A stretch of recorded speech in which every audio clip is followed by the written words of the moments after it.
Salve fratres, welcome back into the jungle of Protestantism. Kali ini bab 2 pelajaran logika dasar untuk pendeta-pendeta Protestan yang tidak tahu logika. Sayang sekali. Jadi tidak usah ngeyel ya. Ini edukasi untuk orang Katolik bahwa memang pendeta Protestan itu bebal. Ini contoh dari Patrick Smith. Ketika ditunjukkan bahwa kesalahan logis, dia tetap mengulang kesalahan logis yang sama.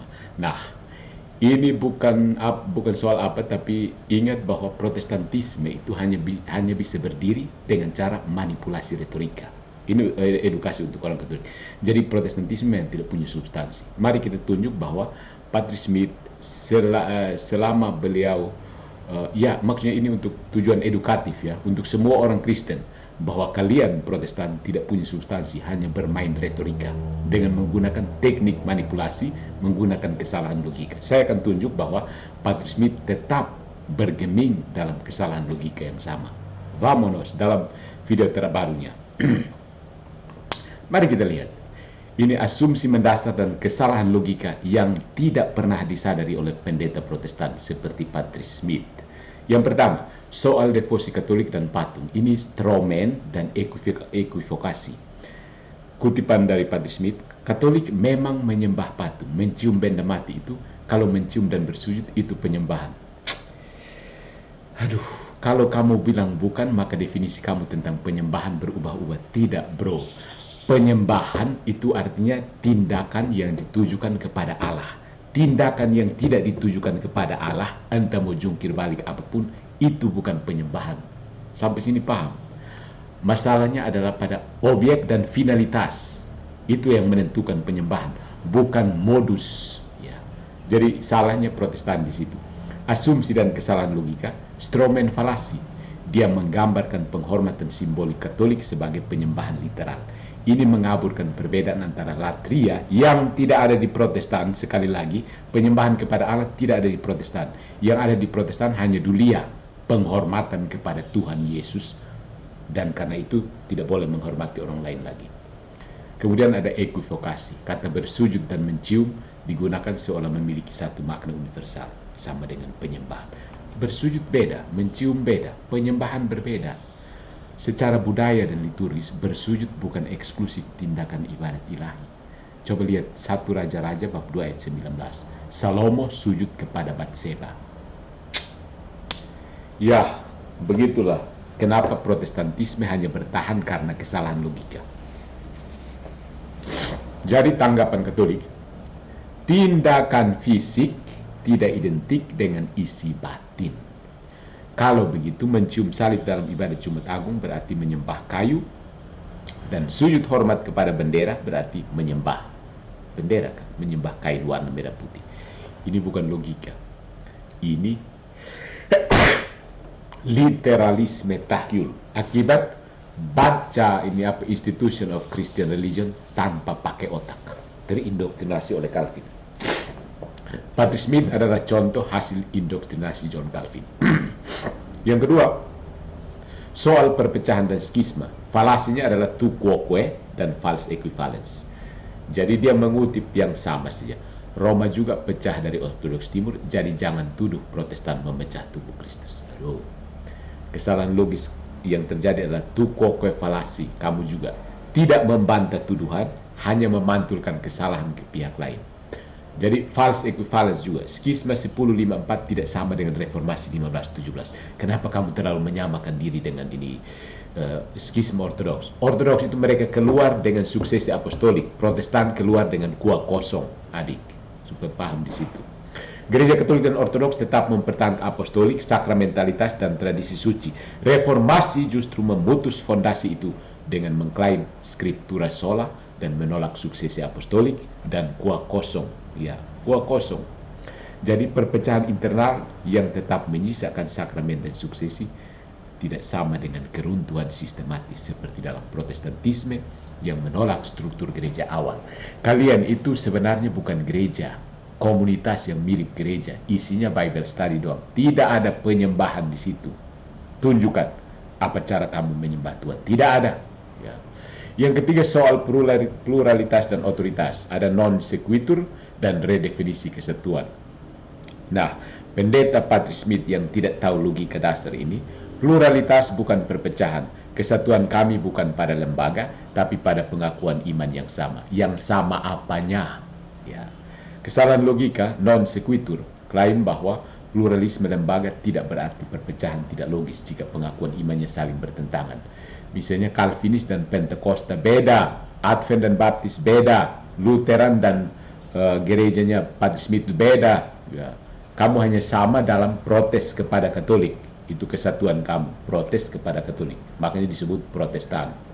Redefinisi arbitrer. Kesatuan didefinisikan ulang bukan sebagai kesatuan tubuh Kristus yang kelihatan, melainkan sebagai persamaan iman abstrak yang tidak terverifikasi secara institusional, a.k.a.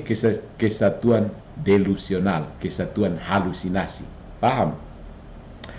Jadi kesatuan yang tidak kelihatan dan tidak terukur tidak bisa diuji. Itu iman subjektif, bukan kesatuan gereja seperti yang didoakan Kristus dalam Yohanes 17:21 dan diwujudkan dalam gereja perdana Kisah Para Rasul bab 2 ayat 42.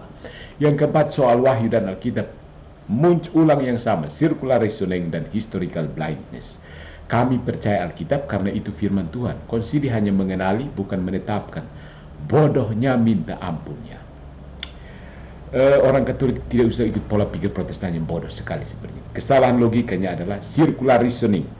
Alkitab benar karena isinya berkata benar. Padahal siapa yang memverifikasi bahwa isinya otentik? Ya, gereja Katolik. Blind to history, tidak ada kanon Alkitab selama 300 tahun sebelum konsili-konsili gereja menyusunnya. Tanpa otoritas gereja, tidak ada Alkitab Protestan. Yang ironisnya hanya mengadopsi sebagian isi Alkitab. Ya, jadi Anda tidak akan punya Alkitab kalau bukan karena gereja Katolik. Dan itu Anda sampai kiamat Protestan tidak akan mengaku. Kalau Anda berani mengaku, Protestan bubar dengan sendirinya. Jadi buat apa mengaku? Lebih baik bertahan jadi Protestan, bukan? Membakar sumbernya, tapi mengutip produknya. Itulah logika reformator. Soal serangan personal, projection dan inkonsistensi. Kutipan, Romo menyerang saya, tapi bilang saya ad hominem. Lu yang omong sendiri bilang Romo intoleran, dosen gagal, harusnya anak malu. Tapi menuduh Romo yang melakukan ad hominem. Protestan, kamu putar balik, ini ngeri sekali. Ya. Kamu terlalu bersemangat mau melawan gereja Katolik. Untuk apa? Itu gereja Kristus. Berdosa besar kalau melawan gereja Kristus. Jadi, false equivalence, membela diri dari kritik, bukan berarti lawan otomatis ad hominem. Ya. Jika Anda menuntut debat rasional dan etis, berhenti menyerang pribadi. Retorika sinismu membatalkan pesanmu sendiri. Self-defeating argument. Protestan tidak berguna lagi. Protestan hanya untuk protes-protes doang. Buat apa kalian ada di muka bumi? Pindah ke planet Mars. Ya. Kemudian soal otoritas dan kekuasaan gereja, ada false dikotomi dan historical cherry picking seperti Protestan. Mau dari Deking Gadas ke MBM sama saja ini Protestan. Berusaha kekristenan. Ya. Iman Katolik disebarkan lewat pedang, bukan Injil. Kaisar bukan Martin. Ini ada false dikotomi. Seolah hanya bisa ada satu, Injil atau kekuasaan. Padahal gereja menyebar dalam berbagai konteks, penganiayaan dan dukungan negara, dan keduanya tidak selalu buruk, wahai Protestan. Cherry picking history, baik di S25 Ultra dan Deking Gadas sampai yang tidak pernah sekolah seperti Patrick Smith, sama saja. Melupakan sejarah martir Katolik dari Kolese sampai Jepang. Juga lupa bahwa reformasi pun disebarkan lewat paksaan penguasa. Misalnya Henry ke-8, negara-negara Lutheran, Calvin di Jenewa. Ya, tidak pernah ada satu orang Protestan punya minta maaf atas nama Protestan karena membunuh, memperkosa orang Katolik. Ya, coba camkan. Ya. Jadi jika penyebaran lewat kuasa salah, maka reformasi juga salah, harus ditolak. Ya. Kemudian soal doa kepada Maria, argument from silence. Yesus tidak pernah menyuruh doa rosario. Jadi itu bukan bagian iman sejati. Yesus tidak pernah suruh lu main YouTube, tapi lu kok berdiri YouTube di situ. Itu bukan iman sejati. Ya. Argument from silence itu tidak ada perintah eksplisit, bukan berarti larangan. Yesus juga tidak pernah menyuruh kamu pakai mimbar, pakai mic di YouTube, membuat podcast atau menggunakan kata Trinitas. Yesus tidak pernah suruh itu. Nah, di sini ada biblical inconsistency. Jika hanya yang diperintahkan Yesus yang boleh dilakukan, maka pendeta Protestan tidak boleh makan nasi sampai sekarang. Karena Yesus tidak pernah suruh kamu makan nasi. Ya.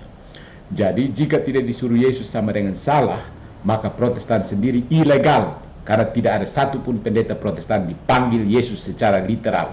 Jadi mau konsisten, bubarkan Protestan. Ya. Yang kedelapan, soal reformasi dan gnostik, kategori error dan red herring. Kalau mereka menolak otoritas jadi sesat, Yesus pun bidat. Ini maksudnya apa? Kategori error. Yesus menolak otoritas Farisi karena dia adalah otoritas ilahi, bukan karena sembarang orang bisa menolak institusi. Membandingkan Yesus dengan Luther adalah blasfemi filosofis.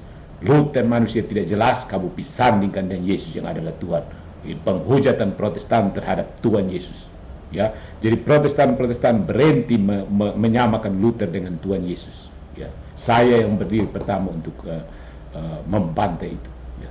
Kemudian ada red herring, mengalihkan isu dari perbandingan reformasi dan bidat kepada pembelaan Yesus. Yesus bukan bidat karena menolak otoritas, tapi karena ia adalah sumber kebenaran. Luther bukan firman Allah, hanya manusia biasa dengan trauma sakramental dan obsesi pribadi, mau kawin tapi tidak kesampaian. Kemudian dia ditarik biarawati untuk melampiaskan hasratnya yang tidak terpendam itu. Jadi kata-kata ini keras. Protestantisme timbul dari orang Katolik yang tidak jelas, jadi orang Katolik yang berhak untuk meluruskannya. Jadi proyeksi, generalisasi, dan satu dunia dengan dua Tuhan. Kami tidak berdiri di atas tradisi manusia, kami berdiri di atas firman, kata Patrick Smith. Tuhan memberkati, semoga Romo bertobat. Asumsi mendasarnya, Alkitab bisa berdiri sendiri tanpa otoritas gereja, padahal ditetapkan oleh gereja. Kesatuan non lembaga lebih luhur daripada kesatuan kelihatan. Firman bisa diakses secara personal tanpa mediator, padahal Yesus sendiri memilih gereja sebagai tuannya. Pemberontak Katolik itu telah mewarisi jiwa pemberontak Protestan sampai sekarang. Makanya saya bilang, bubarkan Protestan, ya, merusak kekristenan. Ya. Jadi Patrick Smith ingin membongkar logika Romo Katolik, tapi justru menunjukkan inkonsistensi sistem epistemologi Protestan, reduksi makna kesatuan gereja, penggunaan falasi sebagai retorika apologetik, dan ketidaksadaran akan historisitas Alkitab dan otoritas yang menetapkannya. Apologi ini adalah manifestasi dari ketegangan klasik antara sola scriptura dan otoritas apostolik. Tapi ketika seluruh bangunan retorikanya dibongkar, kita hanya melihat satu hal. Kristen reformasi bukan Injil murni. Kristen reformasi adalah hasil pembelahan, asumsi pribadi, dan penolakan terhadap gereja yang melahirkan kitab suci itu sendiri. Ya, jadi bubarkan Protestan sekarang juga. Ya. Perusak kekristenan.